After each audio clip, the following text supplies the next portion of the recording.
ನಮಸ್ಕಾರ. ಕನ್ನಡ ನ್ಯೂಸ್ಗೆ ಸ್ವಾಗತ. ನಾನು ನಿಶ್ಮಾ ಇರ್ಷಾದ್.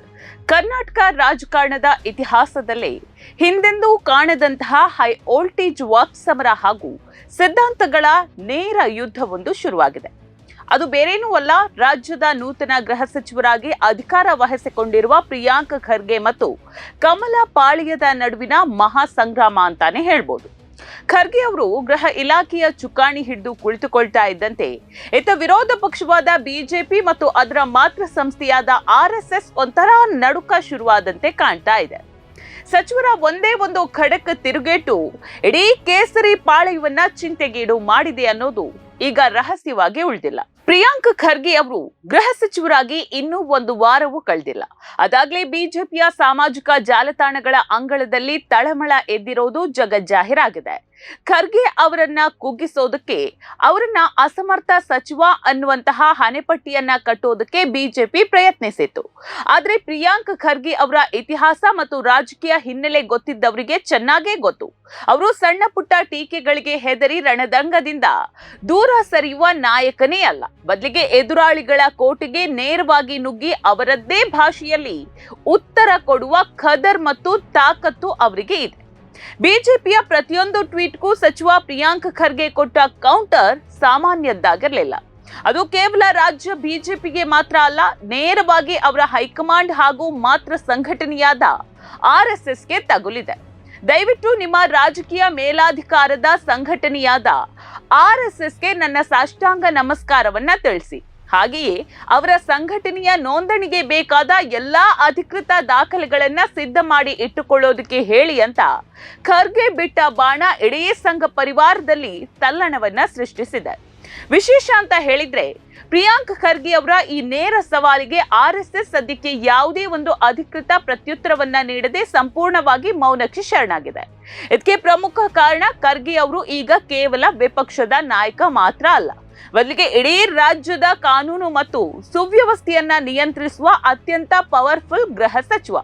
ಖರ್ಗೆ ಅವರ ಕೈಯಲ್ಲಿ ಅಧಿಕಾರ ಇರೋದ್ರಿಂದ ಸಂಘ ಪರಿವಾರಕ್ಕೆ ಒಳಗೊಳಗೆ ಒಂದು ರೀತಿಯ ತಳಮಳ ಶುರುವಾಗಿದೆ. ಯಾವಾಗ ಪ್ರಿಯಾಂಕ್ ಖರ್ಗೆ ಅವರ ವೈಚಾರಿಕ ಮತ್ತು ರಾಜಕೀಯ ನಡೆಗೆ ಸರಿಯಾದ ಕೌಂಟರ್ ಕೊಡೋದಕ್ಕೆ ಎದುರಾಳಿಗಳಿಗೆ ಸಾಧ್ಯ ಆಗ್ಲಿಲ್ವೋ, ಆಗ ಸೋಷಿಯಲ್ ಮೀಡಿಯಾದಲ್ಲಿ ಅವರ ವಿರುದ್ಧ ಜಾತಿ ನಿಂದನೆ ಮತ್ತು ಜೀವ ಬೆದರಿಕೆ ಹಾಕುವ ಹಳೆಯ ತಂತ್ರ ಶುರುವಾಯಿತು. ಆದ್ರೆ ಇದು ಹಳೆಯ ಸರ್ಕಾರ ಅಲ್ಲ ಅನ್ನೋದನ್ನ ಖರ್ಗೆ ತಕ್ಷಣವೇ ನಿರೂಪಿಸಿದ್ರು. ಕಾರ್ಕಳದಲ್ಲಿ ಫೇಸ್ಬುಕ್ ಮೂಲಕ ಗೃಹ ಸಚಿವರಿಗೆ ಜೀವ ಬೆದರಿಕೆ ಹಾಕಿದ್ದ ಆರೋಪಿಯನ್ನ ಪೊಲೀಸರು ಕೆಲವು ಗಂಟೆಗಳಲ್ಲಿ ಕಂಬಿ ಹಿಂದೆ ತಳ್ಳಿದ್ದಾರೆ. ಗೃಹ ಇಲಾಖೆಯ ಈ ಖಡಕ್ ಮುನ್ಸೂಚನೆ ಹಾಗೂ ಕಾನೂನಿನ ಕಪಿಮುಷ್ಟಿ ಎಷ್ಟು ಬಲವಾಗಿದೆ ಅಂತ ಅರಿತ ಬಿಜೆಪಿ ಬೆಚ್ಚಿ ಬಿದ್ದಿದೆ. ಪ್ರಿಯಾಂಕ್ ಖರ್ಗೆ ಅವರಿಗೆ ಮೈಕ್ ಮುಂದೆ ನಿಂತು ಬೊಗಳೆ ಭಾಷಣ ಬಿಡೋದನ್ನ ಬಿಟ್ರೆ ಬೇರೇನೂ ತಿಳಿದಿಲ್ಲ ಅಂತ ಬಿಜೆಪಿ ಟ್ವೀಟ್ ಮೂಲಕ ಆಕ್ರೋಶವನ್ನ ಹೊರಹಾಕಿತ್ತು. ಆದ್ರೆ ಈ ಆಕ್ರೋಶದ ಹಿಂದೆ ಅವರ ಆಂತರಿಕ ಭಯ ಎದ್ದು ಕಾಣ್ತಾ ಇತ್ತು. ಹೊಸ ಸಚಿವರು ಅಧಿಕಾರ ವಹಿಸಿಕೊಂಡ 2 ದಿನದಲ್ಲಿ ಇಷ್ಟೊಂದು ಸರಣಿ ಟ್ವೀಟ್ಗಳನ್ನ ಮಾಡ್ತಾ ಪ್ರಧಾನಿ ಮೋದಿ ಮತ್ತು RSSನ ಇತಿಹಾಸವನ್ನ ಪದೇ ಪದೇ ನೆನಪಿಸ್ತಾ ಬಿಜೆಪಿ ತನ್ನನ್ನ ತಾನು ಡಿಫೆಂಡ್ ಮಾಡಿಕೊಳ್ಳೋದಕ್ಕೆ ಒದ್ದಾಡ್ತಾ ಇರೋದು ಅವರ ಹತಾಶೆಯ ಪರಮಾವಧಿಯಾಗಿದೆ. ಕಳೆದ ವರ್ಷ ರಾಜ್ಯ ರಾಜಕೀಯದಲ್ಲಿ RSSನ ಪಥ ಸಂಚಲನ ದೊಡ್ಡ ಮಟ್ಟದ ವಿವಾದ ಮತ್ತು ಸದ್ದನ್ನ ಸೃಷ್ಟಿಸಿತ್ತು. ಆಗ ಅಧಿಕಾರದಲ್ಲಿದ್ದ ಬಿಜೆಪಿ ಸರ್ಕಾರ ಸಂಘ ಪರಿವಾರದ ಪ್ರತಿಯೊಂದು ನಡೆಗೂ ಸಂಪೂರ್ಣ ರಾಜ್ಯ ಮರ್ಯಾದೆಯನ್ನ ನೀಡಿ ಬೆಂಬಲಿಸಿತು. ಆದ್ರೆ ಈಗ ಕಾಲ ಬದಲಾಗಿದೆ, ಕರುನಾಡಿನಲ್ಲಿ ಸರ್ಕಾರವೂ ಬದಲಾಗಿದೆ.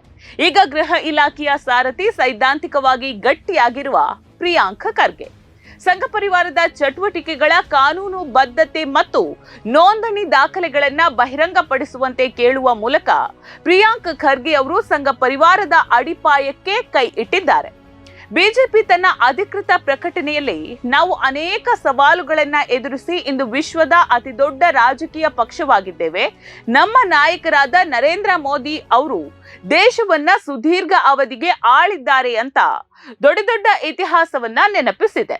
ಆದ್ರೆ ಸಾರ್ವಜನಿಕ ವಲಯದಲ್ಲಿ ಕೇಳಿ ಬರ್ತಾ ಇರುವ ಪ್ರಶ್ನೆ ಒಂದೇ, ನೀವು ವಿಶ್ವದ ಅತಿ ದೊಡ್ಡ ಪಕ್ಷವಾಗಿದ್ರು, ಕರಾವಳಿ ಮತ್ತು ಮಲೆನಾಡಿನಲ್ಲಿ ಅಷ್ಟೊಂದು ಬಲ ಹೊಂದಿದ್ರು, ಕರ್ನಾಟಕದ ಒಬ್ಬನೇ ಒಬ್ಬ ಗೃಹ ಸಚಿವರ ಸವಾಲಿಗೆ ಇಷ್ಟೊಂದು ಆತಂಕ ಪಡ್ತಾ ಇರೋದು ಯಾಕೆ? ನಿಮ್ಮ ದಾಖಲೆಗಳು ಮತ್ತು ಚಟುವಟಿಕೆಗಳು ಸರಿಯಾಗಿದ್ರೆ ಹೆದರುವ ಅಗತ್ಯ ಏನಿದೆ ಅಂತ ಪ್ರಶ್ನಿಸಿದ್ದಾರೆ. ಇಲ್ಲಿ ಗಮನಿಸಬೇಕಾದ ಅಂಶ ಏನಂತ ಹೇಳಿದ್ರೆ, ಪ್ರಿಯಾಂಕ್ ಖರ್ಗೆ ಅವರು ಎಲ್ಲೂ ಕೂಡ ತಾನೊಬ್ಬ ಸರ್ವಾಧಿಕಾರಿಯಂತೆ ವರ್ತಿಸ್ತಾ ಇಲ್ಲ ಅಥವಾ ಕಾನೂನನ್ನ ಕೈಗೆ ಎತ್ತಿಕೊಳ್ತಾ ಇಲ್ಲ.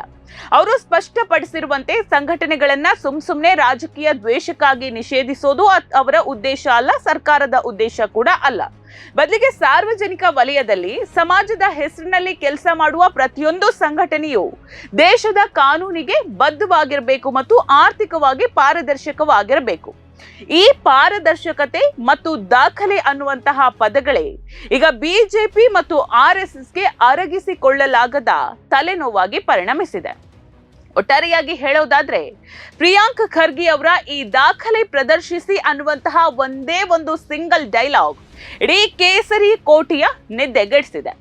RSS ಸದ್ಯಕ್ಕೆ ಯಾವುದೇ ಆತುರದ ಹೇಳಿಕೆ ನೀಡದೆ ಸೈಲೆಂಟ್ ಆಗಿರೋದಕ್ಕೆ ಇದಕ್ಕೆ ಪ್ರತ್ಯಕ್ಷ ಸಾಕ್ಷಿ ಅಂತ ಹೇಳಬಹುದು. ಮುಂಬರುವ ದಿನಗಳಲ್ಲಿ ಗೃಹ ಸಚಿವರು ಮತ್ತು ಸಂಘ ಪರಿವಾರದ ನಡುವಿನ ಈ ವೈಚಾರಿಕ ವಾಕ್ ಸಮರ ಹಾಗೂ ಕಾನೂನು ಸಮರ ಎಷ್ಟು ತೀವ್ರ ಸ್ವರೂಪವನ್ನ ಪಡೆದುಕೊಳ್ಳಲಿದೆ ಮತ್ತು ಬಿಜೆಪಿಯ ಈ ಒಳಗಿನ ಹೆದರಿಕೆ ಅವರನ್ನ ಎಲ್ಲಿಗೆ ತಂದು ನಿಲ್ಲಿಸಲಿದೆ ಅನ್ನೋದನ್ನ ಇಡೀ ರಾಜ್ಯ ಕುತೂಹಲದಿಂದ ನೋಡ್ತಾ ಇದೆ. ನೋಡ್ತಾ ಇರಿ ಸಮಾಜಕ್ಕಾಗಿ ಕನ್ನಡ ನ್ಯೂಸ್. ನಮಸ್ಕಾರ.